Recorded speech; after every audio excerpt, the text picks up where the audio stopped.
no fueron más afortunados en Viguerra, en Munda, sobre las bocas del Ebro, en Auringis, Jaén. En todas partes eran desbaratados los cartagineses, a pesar de haber venido a Asdrúbal Gijón en reemplazo de Himilco. Lo peor era que en Italia se cansaba la fortuna de sonreír a Aníbal, y allí también se mostraban ya engreídas las águilas romanas. Solo les quedaba a los cartagineses el genio de Asdrúbal Barcino, que, superior a todos los desastres, es muchas veces vencido, pero jamás desmaya. Se retira, pero no sucumbe. Acordáronse entonces los escipiones, no sin rubor, de la fidelísima Sagunto, que destruida por Aníbal y reedificada después, llevaba ya 5 años en poder de los cartagineses y estaba siendo afrentoso padrón de la fe romana. Dirigiéronse a ella, obligaron a la guarnición a capitular y sacándola del dominio cartaginés, la restituyeron a los pocos vecinos que habían podido sobrevivir a la catástrofe primera del año 214, resolviendo después sobre la capital de los turbulents los acusadores de una anterior ruina. La desmantelaron y arrasaron por los cimientos, vendiendo a sus habitantes en pública almoneda. De vuelta Sagunto a sus antiguos dueños, fue recobrando bajo los romanos su prosperidad, y a esta época deben atribuirse los magníficos restos que han quedado de esta ciudad de gloriosos recuerdos. Todo parecía conspirar en este tiempo contra Cartago. Aníbal empezó a ser vencido en Italia, como luego habremos de ver. En Cerdeña, el ejército de Asdrúbal el Calvo era deshecho por Tito Manlio Torcuato. En África, un príncipe númida nombrado Sifax, llevando de un particular resentimiento, volvía sus armas contra la República y ofrecía su alianza a los romanos. ¿Cómo no sucumbió Cartago en situación tan azarosa? Veremos hasta qué punto es caprichosa y voluble la fortuna de las armas y cuán poco hay que fiar en sus favores. A la alianza de los romanos con Sifax opusieron los cartagineses la de Gala, otro príncipe númida a cuyo hijo, nombrado Masinisa, mancebo de grandes y aventajadas prendas, encomendaron hiciese la guerra a Sifax. Diose el joven africano tan buena maña en la ejecución que bastáronle 2 combates para destruir por completo a su contrario. Asdrúbal Gijón le dio en premio por esposa a su hija Sofosniva. Lleno de gloria y de contento, el intrépido Masinisa pasó a España con 7.000 infantes africanos y 700 jinetes númidas, deseoso de dar ayuda a su suegro.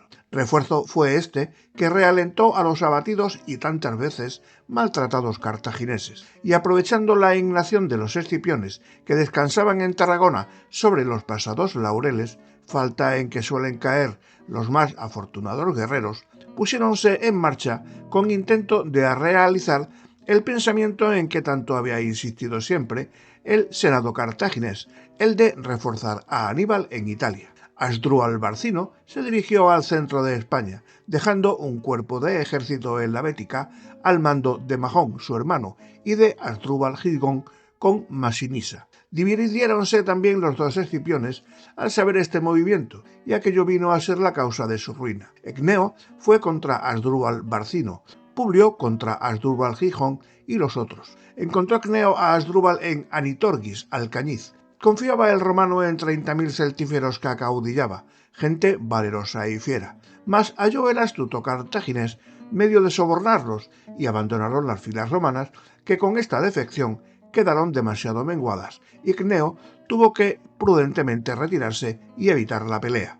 Peor suerte estaba sufriendo allá hacía Cástulo, su hermano Público. Acosábale sin dejarle momento de reposo la caballería de Masinisa, aquella caballería númida que tanto estrago hizo siempre a las falanges romanas. Venía además contra él el español Indíbil con 7.500 suesetanos. Viose Público por todas partes cerrado y acometido. Sirvióle poco defenderse con bravura, y un bote de lanza le atravesó el cuerpo y le derribó del caballo. Con la muerte de Publio se desordenaron sus huestes. La noche libertó a unos pocos del encarnizado furor de los vencedores. No desaprovecharon estos la victoria. Vuelan a incorporarse a Asdrúbal Barcino, que seguía en Cneo.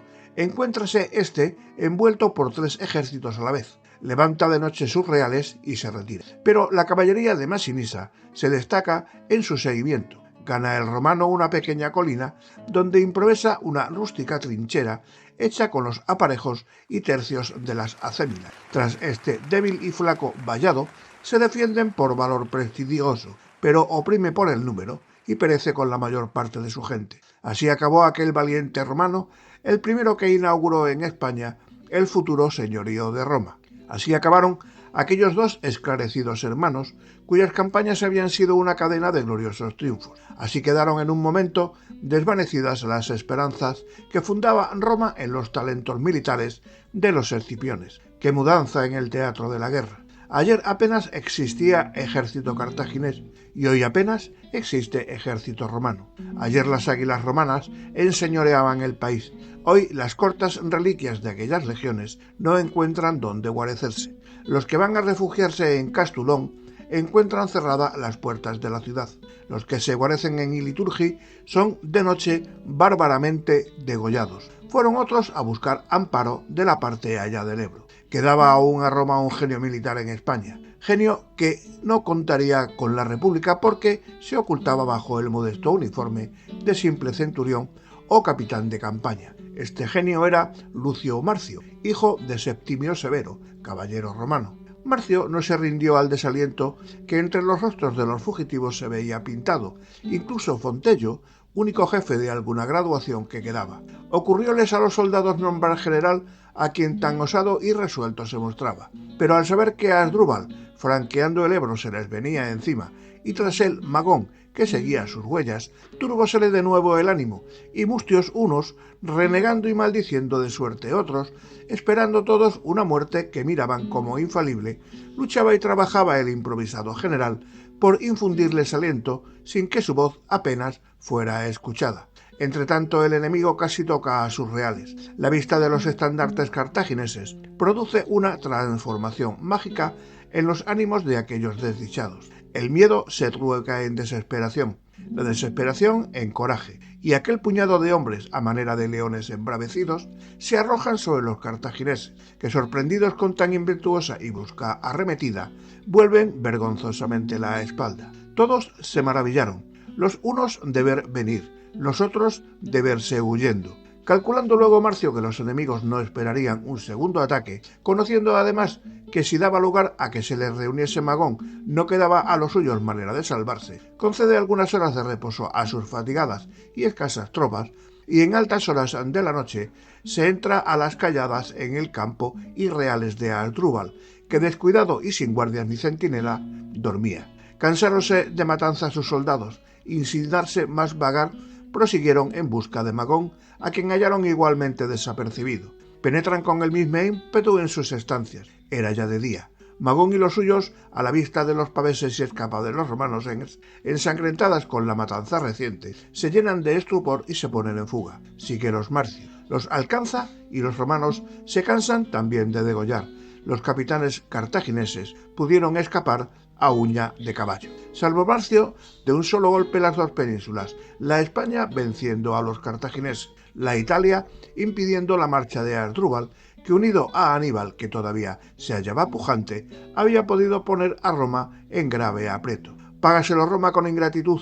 En la carta que Marcio dirigió al Senado se daba el título de propretor, que debía solo a la aclamación de los soldados. Tomólo a mal la orgullosa aristocracia romana, y sin dejar de reconocer la importancia de sus grandes hechos ni de hacer justicia a sus altas prendas, anularonle implícitamente nombrando otro propretor de España, a Claudio Nerón, que entonces hacía la guerra de Capua contra Aníbal. El generoso Marcio, no obstante ver tan mala recompensada sus eminentes servicios, llevó tan adelante su desprendimiento, que cuando llegó Nerón a España le entregó, sin darse por sentido, aquellas tropas que le habían aclamado como su general, y se puso bajo sus órdenes sin otro pensamiento que el de continuar sirviendo a su patria, en el puesto que le designaba. Así él, que acababa de dar un ejemplo de admirable heroicidad, dio también un ejemplo de admirable patriotismo. Cotino mostró el Senado romano en la elección de Claudio Nerón.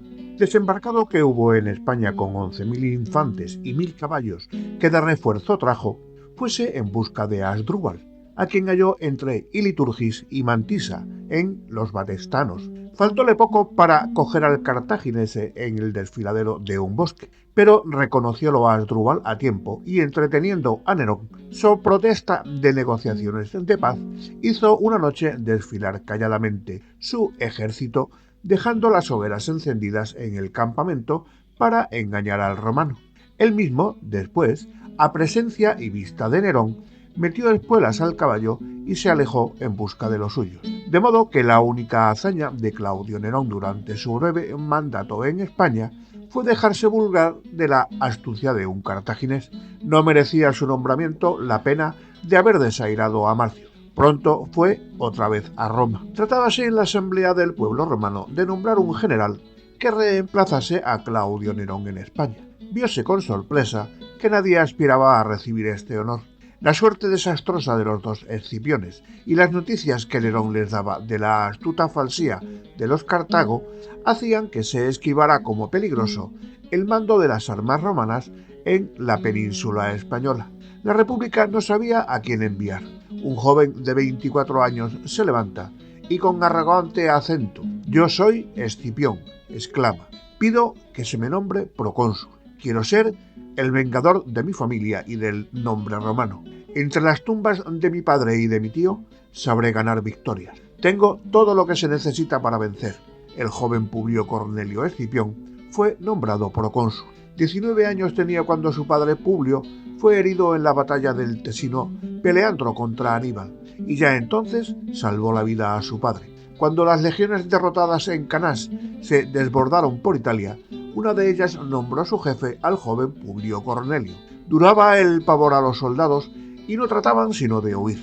Escipión se presentó en medio de los fugitivos con su espada desnuda. «Juro aquí solemnemente», les dijo, «que con esta espada atravesaré el corazón a todo el que pretenda tomar el camino de Roma. Juro por Júpiter no hacer jamás traición a la República. Tú, Cecilio, y vosotros todos, los que os halláis aquí presentes, prestad el mismo juramento». Tan enérgico lenguaje, usado por un joven, contuvo y realentó las tropas. Especies misteriosas circulaban por el vulgo acerca de su nacimiento. Decían que 9 meses antes de venir al mundo se había visto un enorme dragón en casa de su madre. Veíasele subir diariamente al Capitolio y él hacía creer que conversaba horas enteras con Júpiter.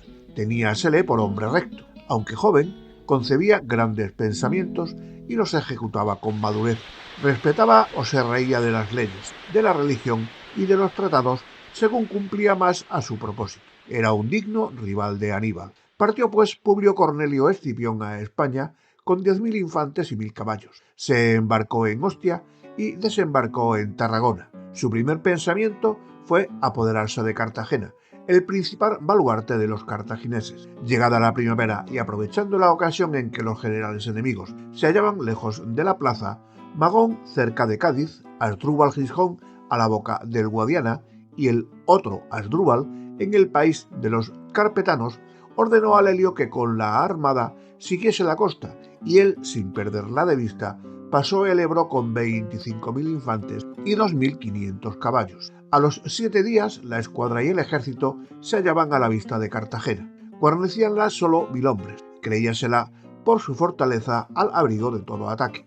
Después de intentados varios asaltos, rechazados con bizarría por los españoles que presidían la ciudad, fue avisado Escipión de que había un sitio que en las mareas bajas quedaba casi seco y por el cual podía llegarse a pie hasta la muralla. Sirvióle la noticia para persuadir a sus soldados que Neptuno favorecía su empresa y les dejaría atravesar el mar sin peligro. Así sucedió.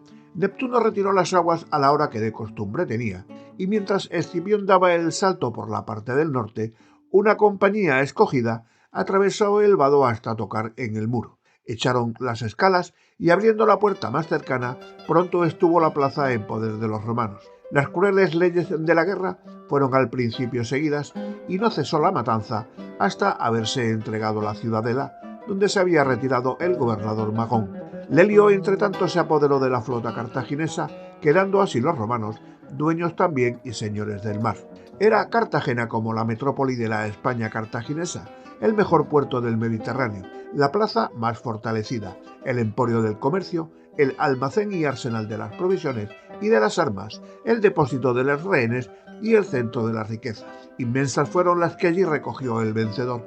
El oro y la plata se le pasaron en manos del cuesto, especie de carguero de la República. El resto del botín, hecha la competente valoración por los tribunos militares, se distribuyó según costumbre entre los soldados. Ramo era este que los romanos tenían perfectamente organizado. Los soldados hacían juramento antes de entrar en campaña de no retirar nada del botín, y los romanos guardaban entonces sus juramentos. Pasados los primeros excesos de la soldadesca, comenzó Escipión a mostrarse generoso. La ley hacía esclavos a los prisioneros. Escipión dio libertad a todos los españoles, y lo que es más, les restituyó todos sus bienes, aun a aquellos que, aliados antes de Roma, habían pasado a las filas contrarias. Otro acto de generosidad, más noble todavía, levantó más alta la fama de las virtudes del insigne caudillo. Por una inveterada y horrible costumbre, las prisioneras quedaban de derecho a merced del vencedor. Hallábanse entre ellas la esposa de Mandonio y las hijas de Indíbil, jóvenes y hermosas, dice Livio. Escipión respetó la esposa y las hijas de sus enemigos. Esto fue poco todavía. Como el presente que más podía valerle, le presentaron los soldados una joven española notable por su rara y singular belleza. Era Escipión hombre de pasiones vivas y fogosas, sabedor, no obstante, de que aquella joven se hallaba desposada con un príncipe celtibero llamado Ayucio, hizo llamar a sus padres y a Ayucio mismo, y entregósela con todo el oro que para su rescate había traído. «Recibidla de mis manos», les dijo, «tan pura como si saliese de la casa paterna. No os pido en recompensa de este don, sino vuestra amistad hacia el pueblo romano».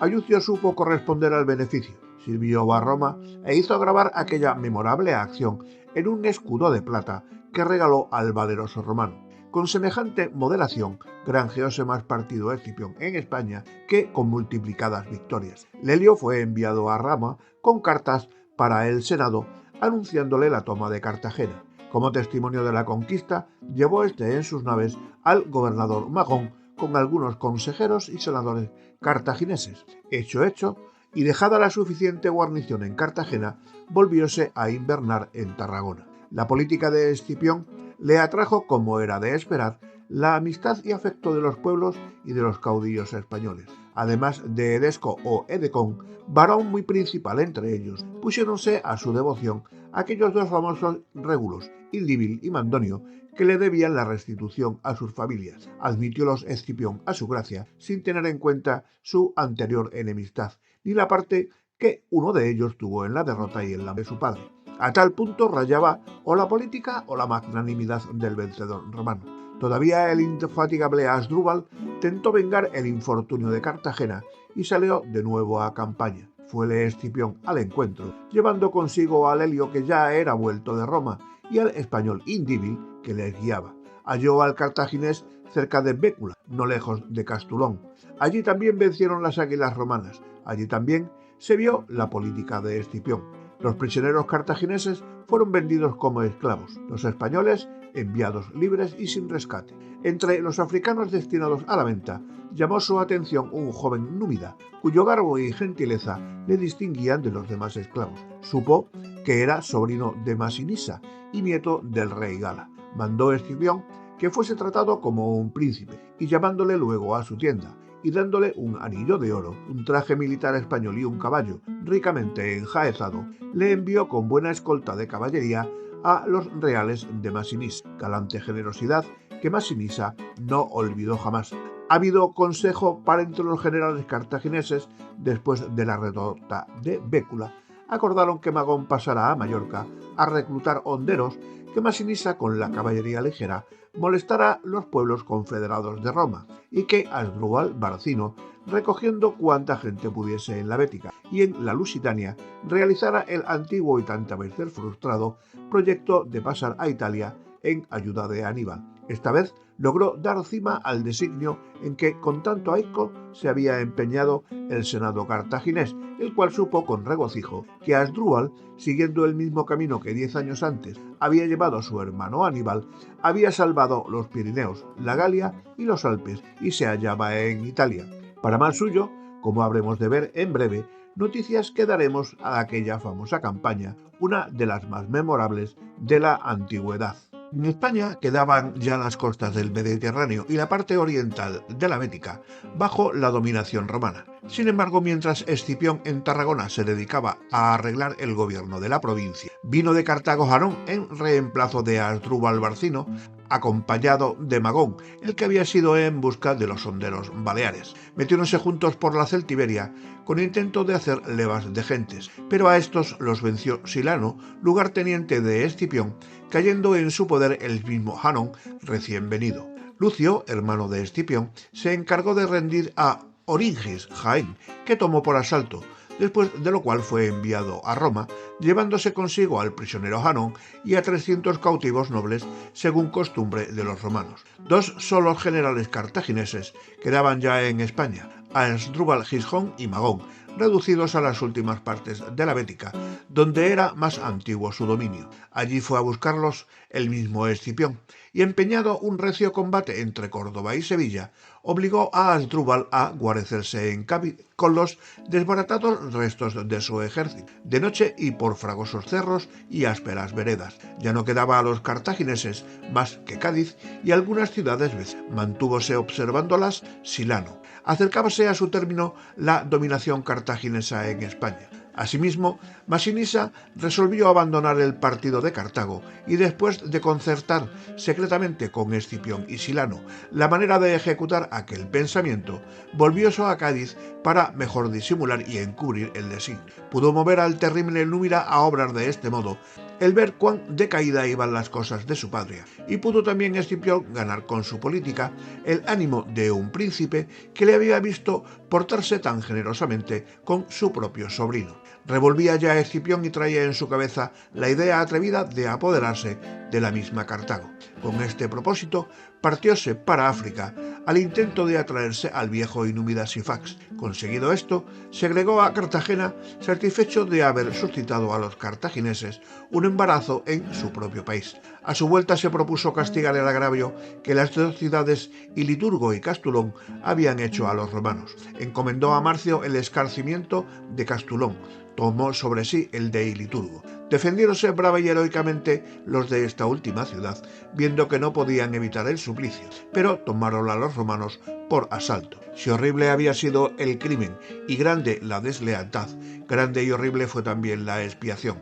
Todos sus moradores, sin distinción de sexo ni edad, hasta los niños de pecho, fueron pasados a cuchillo, sus edificios incendiados. No quedó piedra sobre piedra. Sembróse de sal el sitio en que habían estado las murallas, negra mancha que echó Escipión a la famosa de generoso y templado que antes tenía. Difícilmente los más moderados guerreros dejan de empañar el lustre de sus glorias con algún acto de inhumanidad y de fiereza.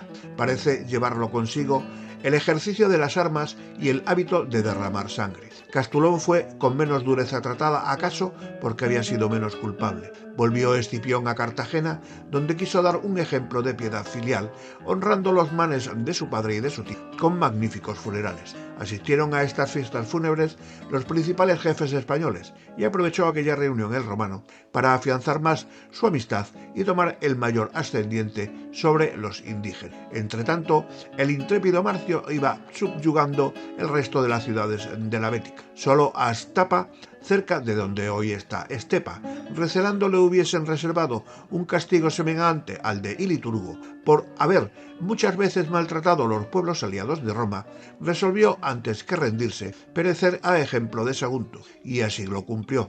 Sitiada por Marcio y después de haber hecho esfuerzos desesperados de valor, determinaron sus habitantes morir todos antes que rendirse. También, como los de Sagunto, levantaron en la plaza pública una inmensa pira, y reuniendo sus mujeres, sus hijos y todos sus efectos, prefectos y alhajas dieron orden a 50 jóvenes de los más determinados y resueltos para que en el caso de penetrar en la ciudad las cohortes romanas degollaran sus familias y aplicaran fuego a la leña. Ellos salieron como los saguntinos a atacar los atrincheramientos romanos. Dejólos Marcio avanzar hasta tenerlos completamente envueltos. Ciegos ellos de ardor, no ven el peligro y perecen clavados por las lanzas romanas. Dirígense luego los vencedores a la ciudad.